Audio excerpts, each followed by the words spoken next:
Good morning and welcome to the Breakfast News on Rajya Sabha TV. I'm Aishwarya Kapoor. Well, the process of government formation in Jammu and Kashmir is to begin. PDP and BJP will jointly meet the state governor N.N. Bora today. That's our big focus.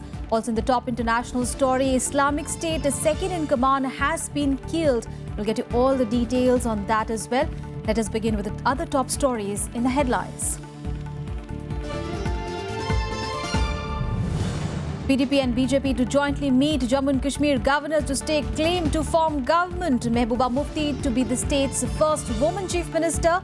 Nirmal Singh will be her deputy.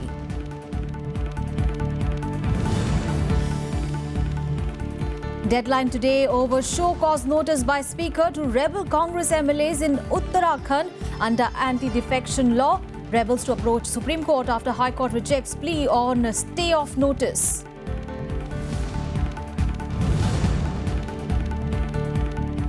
One soldier killed and one missing after avalanche hits Army patrol party in Siachen. This as untimely rain and snowfall lashed Jammu and Kashmir. Major breakthrough in Brussels attack. DNA of second suicide bomber in the attacks matches that found at the site of Paris attacks. Massive manhunt on for bombers.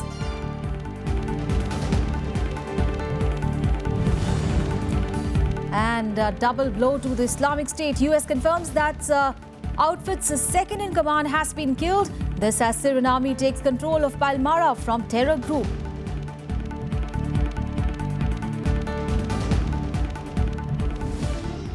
Well, the day's biggest story, ending the over 2-month-long deadlock. Now, PDP and BJP will today jointly call on Jammu and Kashmir Governor N.N. Bora. The PDP will stake a claim to form the government in coalition with the BJP, which will hand the governor a formal letter of support. Mehbooba Mufti will be the state's first woman chief minister, while Nirmal Singh will be her deputy. Formal end to political uncertainty in Jammu and Kashmir with the commencement of the process of formation of the PDP-BJP government. The two parties will together call on Jammu and Kashmir Governor N.N. Bora today and stake claim to form the new government to be headed by Mehbooba Mufti, who will be the first woman chief minister of the state. On Friday, the two allies had cancelled separate meetings with the governor and instead decided to call on him together to stake claim to form the government. The swearing of the new government may take a week. कुछ चर्चाएं होती हैं, उनको finalisation करने के बाद governor साहब के साथ हम लोग चाहते हैं पीडीपी, और चूंकि हमारा गठबंधन सरकार है, हम लोग चाहते हैं कि दोनों पार्टियों के रिप्रेजेंटेटिव्स दो तीन दिन जितने भी जाएंगे, हम लोग इकट्ठे अपने. On Thursday, the PDP had chosen Mehbooba to lead its legislature party, while on Friday, Nirmal Singh was re-elected as the leader of the BJP legislature party. He will again be the deputy chief minister in the new cabinet, a post he had under Mufti Mohammad Saeed. After more than 2 months of stalemate, now the two parties claim that all differences have been ironed out, insisting that the alliance was being worked out on the lines as decided under the leadership of Mufti Mohammad Saeed. However, the opposition parties are demanding explanation over the delay in government formation. No differences. As I said, Mehbooba ji herself has stated yesterday that she is ready to form the government, and she has reposed her full faith in the central government. Our guiding principle will be the common minimum program agenda of governance, which was agreed upon by the both parties some 1 year ago. ये 3 महीने की विशुद्ध नौटंकी हुई है Bharatiya Janata party और महबूबा मुफ्ती की PDP में.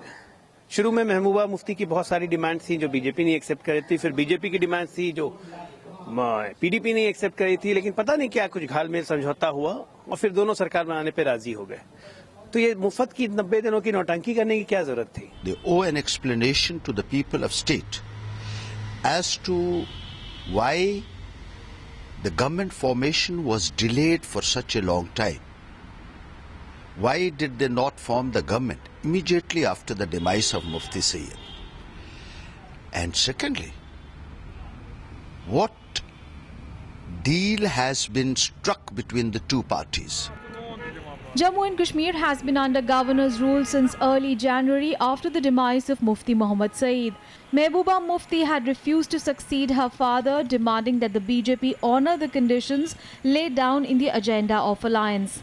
The impasse in the government formation in the state was finally resolved earlier this week following Mufti's meeting with Prime Minister Narendra Modi. Bureau Report, Rajya Sabha TV. And on to the other state of Uttarakhand. Well, the deadline for the rebel Congress MLAs in the state to respond to the notice by the Speaker under the anti-defection law ends today. On Friday, the Uttarakhand High Court had rejected the plea by the rebels seeking a stay on the show cause notice.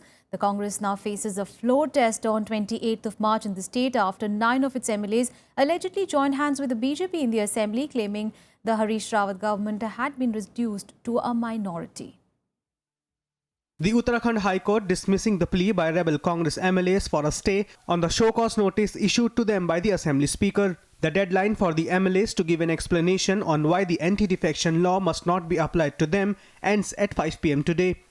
The rebel MLAs had approached the High Court to stave off any adverse action against them ahead of state government's trial of strength on 28th of March. सर्वोच्च न्यायालय के फैसले हैं जिनमें लिखा हुआ है कि अगर स्पीकर कोई भी डिस्क्वालिफिकेशन पिटीशन पे नोटिस देते हैं तो वो निर्णय केवल स्पीकर ले सकते हैं और 226 ऑफ द कॉन्स्टिट्यूशन की आप सहायता नहीं ले सकते क्योंकि जब तक स्पीकर अपने फैसला नहीं देता तब तक हाई कोर्ट को कोई जुरिस्डिक्शन नहीं है.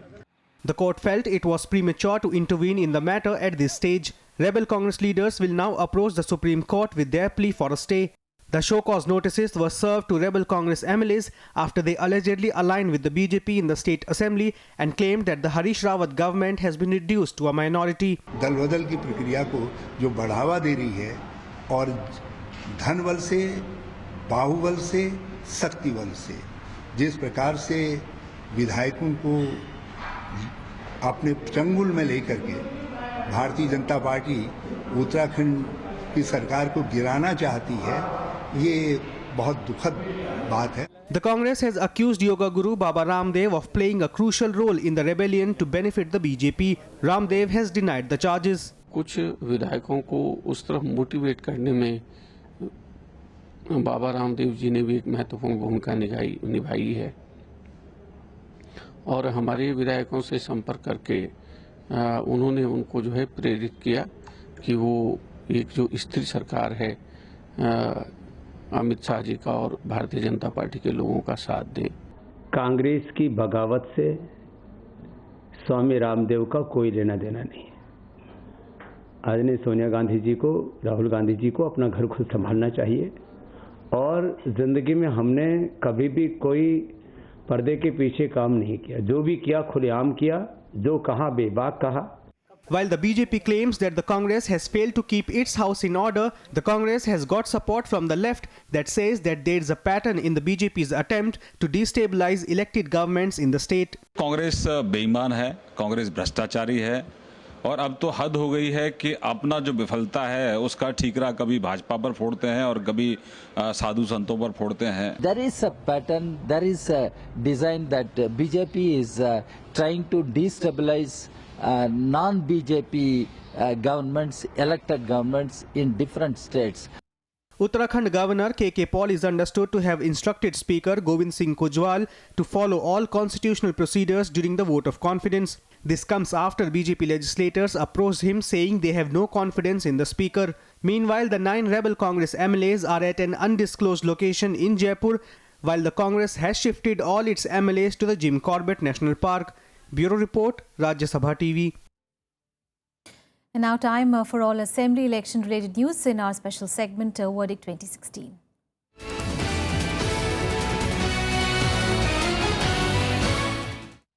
Well, first news from Tamil Nadu. The Congress and the DMK met on Friday to work out a seat-sharing formula for the upcoming polls in the state.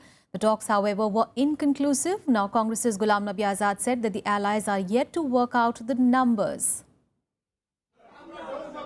Senior Congress leaders Ghulam Nabi Mukul Vasnik and Tamil Nadu Congress Committee President EVKS Elangovan held seat-sharing talks with DMK Chief M that will give it a fighting chance in what promises to be a multi-cornered contest that at present seems to present AIA-DMK Chief Jayalalitha with an advantage. Bureau Report, Rajya Sabha Television. And more election-related stories in Election Wrap. The Election Commission has given its nod to the Prime Minister's Mann Ki Baat radio broadcast on Sunday. It also instructed that the program should adhere to the model code of conduct in force due to the assembly polls in 5 states. Now this due to the opposition approaching the Commission to stop the program, saying that the state machinery could be used to influence voters. DMK on Friday allocated 5 assembly seats to MMK days after it set apart 5 seats to IUML. The two parties have reportedly signed an electoral agreement. However, the identification of seats from where the MMK is to contest will be decided later. MMK chief MH Jawariullah hailed the DMK-led front with a number of Muslim-dominated parties now standing at 10. MDMK leader Vaiko on Friday said that DMDK leader Vijay Kant rejected offers including money from the DMK and BJP in order to join the People's Welfare Front to fight the upcoming assembly elections in Tamil Nadu. Vijay Kant, however, refused to comment on these allegations. The first election meeting of the PWF will be held in Chennai on 20th of April. Former Indian cricketer S. Sreesanth joined the BJP on Friday and is set to contest the upcoming Kerala Assembly elections from Thiruvananthapuram. The party hopes to attract the youth vote across party lines with the cricketer's entry into its fold. Sreesanth, who has been banned for life by India's cricket board for his alleged involvement in betting and spot fixing in 2013, said that his name has been cleared by the court and he is not worried about any opposition's attack on him regarding that controversy.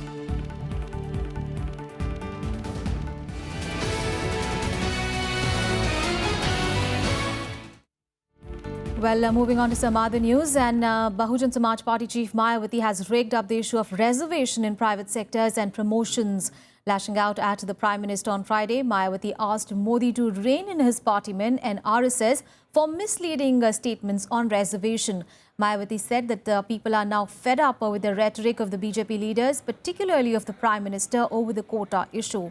Mayawati said that if Prime Minister is really concerned for the Dalits, then he should bring the reservation under the 9th schedule of the Constitution, besides extending reservation facilities in the private sector and also implement reservation in promotion in all government jobs.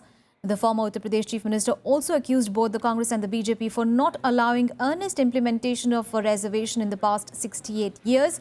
In a press statement released on Friday, the former UP Chief Minister said that though the Prime Minister has announced a memorial and a museum in the name of Dr. B.R. Ambedkar, but till the reservation issue is sorted out permanently, Dalits in the country would continue to live under apprehension over their future.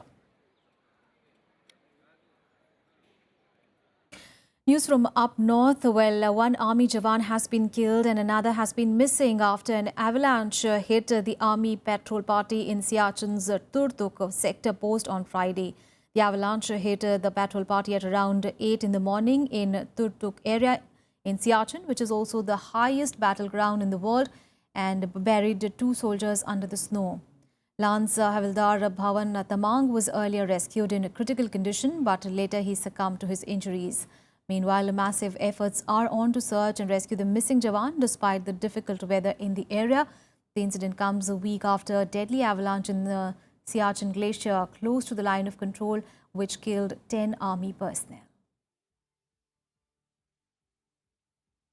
In related news now, temperatures in Kashmir dropped drastically after the region received untimely rain and snowfall. Heavy rains triggered landslides, blocking roads and highway in several areas. While the National Highway, which is the only road connecting Kashmir with the rest of the country, finally opened for one-way traffic, efforts are now on to clear connectivity in the region. The local administration was all set with the snow cutters to clear the roads. They, however, said that if more landslides or shooting stones occur, then vehicle movement for the safeguard of the passengers would be immediately closed. Now, the Met Department has predicted more rain and snow in the coming days due to western disturbance approaching the state. पहले इतना मार्च में इतना snowfall नहीं हुआ है, जो भी होता था जनवरी फरवरी में होता था, उस हिसाब से हम प्लानिंग करते हैं, लेकिन फोरकास्ट था पहले से ही, हमने उसको करके उसको देख के हम चले, उस हिसाब से डिप्लॉय मिशनरी की और हमने उस प्रॉब्लम कुछ नहीं आई, उस हिसाब से हम काम आगे बढ़ रहे हैं. And in Breakfast News, we'll take a very short break. Up next, we have all the international and sports news. Stay tuned.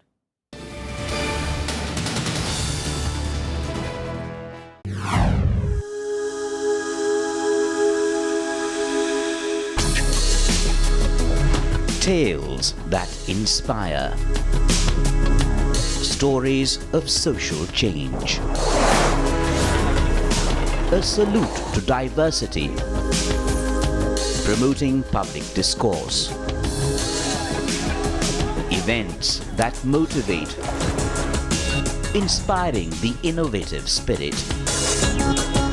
Watch Rajya Sabha television documentaries.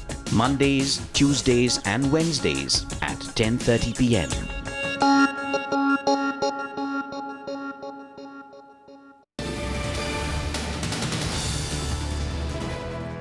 Welcome back. Now, David Headley has revealed that he had developed hatred towards India and Indians since childhood, so much so that he wanted to cause maximum damage to them. During his cross-examination via video conferencing from the US, Headley maintained that he had also arranged a fundraising program for the Shiv Sena in the United States. Third of his cross-examination, Pakistani-American terrorist David Headley told a Mumbai court that he hated India since he was a child, after his school in Pakistan was destroyed in a bomb attack in the 1971 war. He said he wanted to inflict maximum damage on India and Indians because the people who worked at his school had died. वो अपने school के ज़माने से ही हिंदुस्तान और हिंदुस्तानियों से नफरत करता है. उसका ये कहना है कि उसके स्कूल के ज़माने में 1971 में उसके स्कूल पर इंडियन एयरक्राफ्ट से कोई बॉम्ब गिराया गया था, जिसमें कैजुअल्टीज हुई थी, डैमेजेस हुए थे.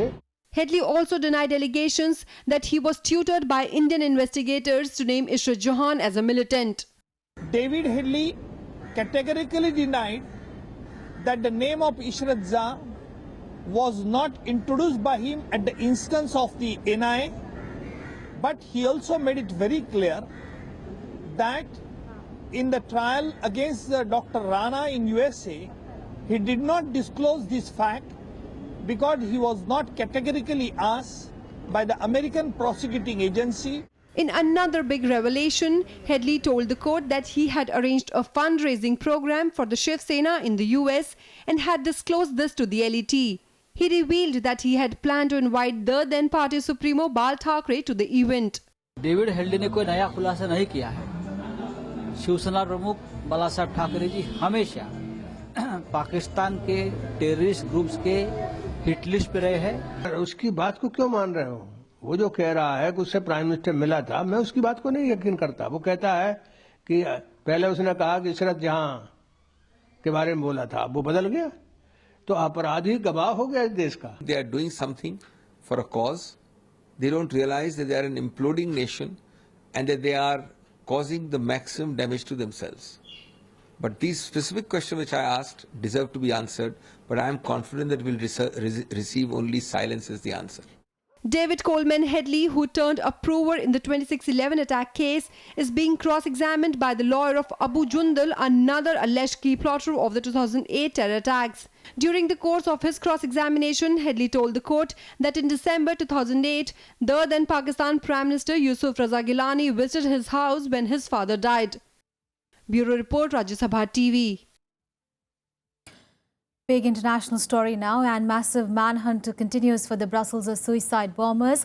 Meanwhile, in a major breakthrough, now Belgian officials have named the second suicide bomber. Now his DNA was found at the site of the November Paris attacks. Fresh evidence shows links between Brussels and Paris attacks. Second suicide bomber in Brussels attacks, Najim Latroy's DNA matches with the one that the Belgian officials found at the Paris attack sites. Until this week, he was known as Soufiane Kyle. Another suspect, Brahim Al-Bakroui, is still on the run. The third suspect is yet to be identified. Security forces have arrested 9 suspects so far from Belgium, Germany and France. On Friday, Belgian forces arrested a suspect carrying a suitcase full of explosives. Officials suspect he is linked to the Paris terror plot which the French authorities had foiled early on Thursday. Nous avons d'ailleurs eu des résultats pour retrouver les terroristes et aussi bien à Bruxelles qu'à Paris, il y a eu un certain nombre d'arrestations qui ont eu lieu et nous savons qu'il y a d'autres réseaux parce que même si celui qui a commis les attentats... The US Secretary of State John Kerry is in Belgium as a mark of solidarity. He met Belgian Prime Minister Charles Michel and offered help against jihadist threats. He also pledged all support to the European Union to fight IS. And it's also important to look at this issue on the European level. My country, Belgium, is trying to do our best efforts in order to play a positive role, in order to have a stronger Europe in the fight against terrorism, in the fight against radicalism. The United States stands firmly behind Belgium and with the nations of Europe in the face of this tragedy. And we will continue to provide any assistance necessary in investigating these heinous acts of terrorism and bringing those responsible to justice. 31 people died in twin suicide bomb attacks at Brussels airport and a metro station early on Tuesday. Attacks came just days after the arrest of Paris attack suspect Salah Abdeslam. Tributes and memorial services continue in Brussels Square to mourn bombing victims. Bureau Report, Rajya Sabha TV. Meanwhile, the United States has said that its forces have killed Islamic State group's second-in-command this week. Now, Washington says that the killing has dealt a severe blow to the terror group's ability to conduct operations in Iraq, Syria and abroad. The US says that Abdur Rahman Mustafa al-Qarduli served as the Islamic State's finance minister and has been behind some foreign plots. The US, however, did not confirm whether the death was by a drone strike or a bombing raid or whether the attack occurred in Syria or Iraq. The US Justice Department had offered a bounty of up to $7 million for the information leading to al-Qarduli. The killing is a double setback for the Islamic State as the Syria army troops have recaptured the ancient city of Palmyra, backed by the allied militia and also Russian warplanes. A year ago, the Islamic State had overrun the UNESCO World Heritage Site. We are systematically eliminating ISIL's cabinet.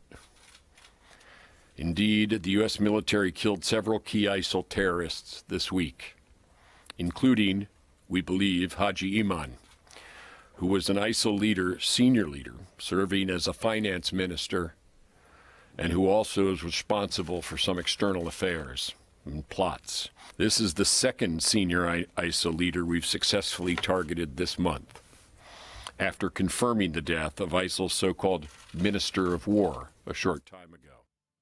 More international stories now in World Wrap. At least 25 people were killed and nearly 90 injured in Iraq when a suicide bomber blew himself up in a soccer stadium on Friday. The crowd had gathered for a ceremony to mark a championship for a popular local soccer team. Now, Islamic State has claimed responsibility for the killing. Meanwhile, Islamic State has also claimed responsibility for 3 other suicide bomb attacks at security checkpoints in Yemeni city of Aden on Friday. At least 26 people were killed. Significantly, the attack coincided with the first anniversary of the beginning of a civil war in Yemen. Pakistan and Iran have agreed to enhance economic ties and open 2 more border crossings to increase trade. Iranian President Hassan Rouhani is on a 2-day state visit to Pakistan. He held talks with Pakistan Prime Minister Nawaz Sharif on Friday. Both sides signed 6 agreements related to trade and economy, including a 5-year strategic trade cooperation plan. English rock band Rolling Stones has landed in Cuba just a week after Barack Obama's historic visit to the Caribbean island. Now, tens of thousands of Cuban fans gathered in Havana for a landmark free concert by the Rolling Stones. For nearly 15 years, Cuba's communist government had banned most Western rock and pop music. Rolling Stones will be the first major Western band to perform in Cuba for decades. And on to some cricket news. News from the ICC World T20. Well, West Indies defeated South Africa and Australia beat Pakistan in the two matches that were played yesterday. In form, West Indies continued their unbeaten run and defeated South Africa by 3 wickets in a low-scoring thriller to seal their semi-final spot. Now electing to bowl, West Indies first restricted the Proteas for 122 for 8 and then chased down the target with 2 balls to spare with 3 wickets in hand.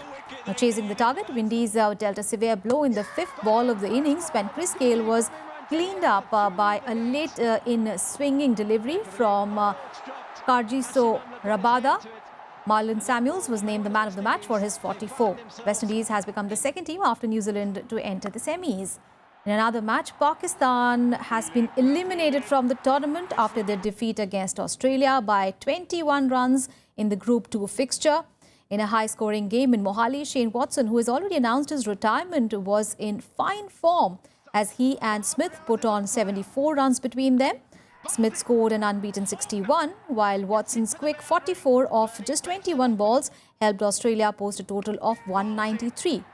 In reply, Sharjeel Khan gave Pakistan a good start, but the team could not manage a victory over Aussies and lost their hopes of staying in the tournament. Let's get you some more sporting action in Sports Beat.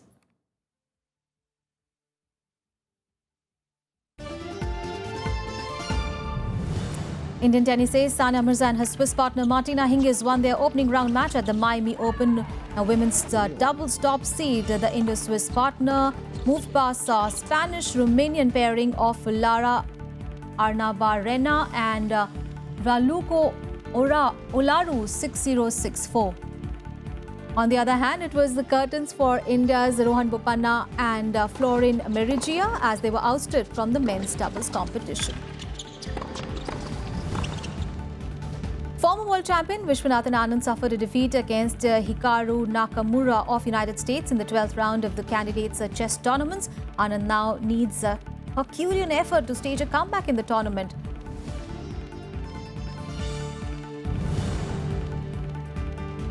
Former Honduran President Rafael Celellas is expected to plead guilty to the U.S. charges for his involvement in the bribery schemes under investigation at the soccer's world governing body FIFA. Celellas, who is also the former president of the Honduran Soccer Federation and an ex-member of FIFA's Marketing and Television Committee, is scheduled to enter the plea before a federal magistrate judge in Brooklyn in New York. Well, that is all in this edition of news. Thanks for watching.